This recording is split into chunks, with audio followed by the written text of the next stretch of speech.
ಜನನಿ ಜನ್ಮ ಸೌಖ್ಯಾನಾಂ ವರ್ಧದಿ ಕುಲ ಸಂಪದ ಪದವಿ ಪೂರ್ವ ಪುಣ್ಯಾನಾಂ ಲಿಖ್ಯತೆ ಜನ್ಮ ಪತ್ರಿಕಾ. ಪ್ರತಿಯೊಬ್ಬ ಮನುಷ್ಯನಿಗೂ ಗ್ರಹಚಾರ ಅಂತಕ್ಕಂಥದ್ದಿದೆ. ಈ ಗ್ರಹಚಾರಕ್ಕೆ ಅನುಗುಣವಾಗಿ ಅವರವರ ಜೀವನಗಳು ಅಂತಕ್ಕಂಥದ್ದು ನಡೆಯುತ್ತೆ. ಅದಕ್ಕೆ ಹೇಳುವುದು, ನಮ್ಮ ಭವಿಷ್ಯದ ಉತ್ತರದಲ್ಲಿ ಪ್ರತಿ ಬಾರಿ ಕೂಡ ನಾನು ಹೇಳ್ತಾ ಇರ್ತೇನೆ, ಗ್ರಹಚಾರ ಯಾರ ತಾತನ ಮನೆಯ ಗಂಟಲ್ಲ. ಗ್ರಹಚಾರ ಹೇಳಿದಾಗೆ ನಾವು ಕೇಳಬೇಕು. ಗ್ರಹಚಾರದಲ್ಲಿ ಒಳ್ಳೆಯ ಫಲಗಳು ಬಂದಾಗ ಸುಖ ಸಂತೋಷ ಅಂತಕ್ಕಂಥದ್ದು ಅಧಿಕವಾಗತ್ತೆ ಮನುಷ್ಯನಿಗೆ. ಅದೇ ಗ್ರಹಚಾರದಲ್ಲಿ ಅಶುಭ ಫಲಗಳು ಅಂತಕ್ಕಂಥದ್ದು ಬಂದಾಗ ಕಷ್ಟಗಳು, ಕಾರ್ಪಣ್ಯಗಳು, ನೋವುಗಳು, ದುಃಖಗಳು ಇವೆಲ್ಲವೂ ಕೂಡ ಅಧಿಕವಾಗತ್ತೆ. ಆಗ ಮನಸ್ಸಿಗೆ ಸಂಕಟಗಳನ್ನ ಮಾಡ್ಕೋತೀರ. ಅದಕ್ಕೆ ಹೇಳುವುದು, ಗ್ರಹಚಾರ ಅಂತಕ್ಕಂಥದ್ದಿದೆಯಲ್ಲ, ಆ ಭಗವದಾಜ್ಞೆಯ ಅವನ ಆಜ್ಞೆಯಂತೆ ಗ್ರಹಚಾರ ಅಂತಕ್ಕಂಥದ್ದು ನಡೆಯುತ್ತೆ. ಆ ಗ್ರಹಚಾರಕ್ಕೆ ಅನುಗುಣವಾಗಿ ನಿಮ್ಮೆಲ್ಲರ ಜೀವನ ಅಂತಕ್ಕಂಥದ್ದು ನಡೆಯುತ್ತೆ. ಇದು ಸತ್ಯವಾಗಿರ್ತಕ್ಕಂಥ ಒಂದು ಮಾತು.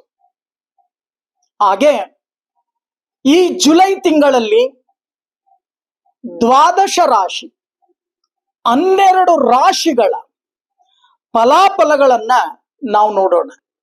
ಇನ್ನು ಕುಂಭರಾಶಿ, ಈ ಕುಂಭರಾಶಿಯವರೆಗೆ ನೀವು ಹೇಳ್ತೀರಾ, ಅಯ್ಯೋ ಗುರುಗಳೇ ಬೇಸತ್ತೋಗ್ಬಿಟ್ಟಿದೆ ಜೀವನ, ಇನ್ನೂ ಶನಿಕಾಟ ಮುಗ್ದಿಲ್ಲ ಅಂತ ಹೇಳ್ತಾರೆ ಎಲ್ಲಾ ಜ್ಯೋತಿಷ್ಯರು. ಏನು ಮಾಡಬೇಕು? ನಿಮ್ಮ ಕೈಯಲ್ಲಿ ನಿಮ್ಮ ಬುದ್ಧಿಯನ್ನು ಇಟ್ಕೊಳ್ಳಿ ಸ್ವಾಮಿ.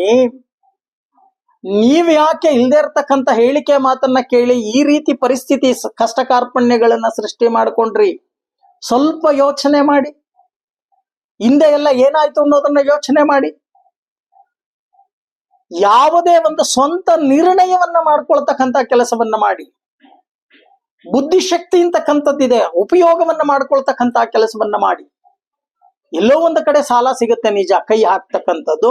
ಅವರಿಂದ ಮಾನ ಮರ್ಯಾದೆ ಅಪವಾದಗಳು ಇವೆಲ್ಲವೂ ಕೂಡ ಸರ್ವೇ ಸಾಮಾನ್ಯ ಆಗೋಗ್ಬಿಟ್ಟಿದೆ ಈಗಾಗಲೇ. ಮುಂದೆ ಏನ್ ಮಾಡಬೇಕು, ಮುಂದೆ ಏನಾಗತ್ತೆ? ಆದ್ರೆ ಎಚ್ಚರಿಕೆಯನ್ನು ವಹಿಸಿ. ಧನಭಾವಕ್ಕೆ ಶನಿ ಅಂತಕ್ಕಂಥವರು ಮೀನ ರಾಶಿಗೆ ಹೋಗಿದ್ದಾರೆ. ಗುರು ನಿಮಗೆ ಪಂಚಮ ಸ್ಥಾನಕ್ಕೆ ಗುರು ಅಂತಕ್ಕಂಥವರು ಬಂದಿದ್ದಾರೆ, ಹೌದಲ್ವಾ?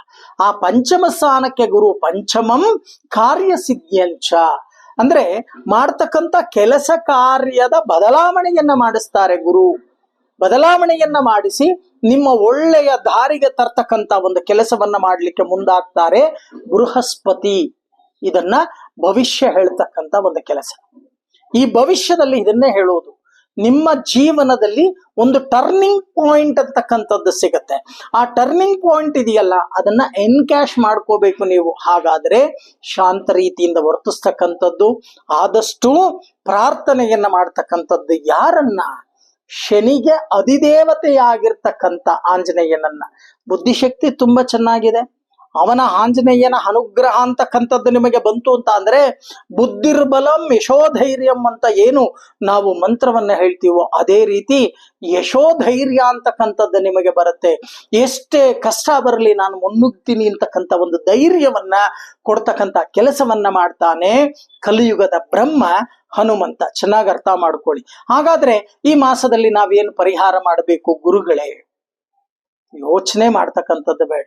ನೀವೇನು ಹಿಂದೆ ಪರಿಹಾರವನ್ನ ಮಾಡ್ತಾ ಇದ್ರು, ದಕ್ಷಿಣಾಭಿಮುಖವಾಗಿರ್ತಕ್ಕಂಥ ಆಂಜನೇಯನಿಗೆ ಹೋಗಿ ದೀರ್ಘದಾಂಡ ನಮಸ್ಕಾರವನ್ನ ಮಾಡಿ, ಸಿಂಧೂರ ಧಾರಣೆಯನ್ನ ಮಾಡಿ, ಒಂದು 10 ನಿಮಿಷ ಕೂತು ಓಂ ಆಂಜನೇಯಾಯ ನಮಃ ಈ ಮಂತ್ರವನ್ನ ಪಾರಾಯಣವನ್ನ ಮಾಡ್ತಕ್ಕಂಥ ಕೆಲಸವನ್ನ ಮಾಡ್ತಾ ಬನ್ನಿ. ಅನುಕೂಲಗಳು ಶತಸಿದ್ಧವಾಗತ್ತೆ.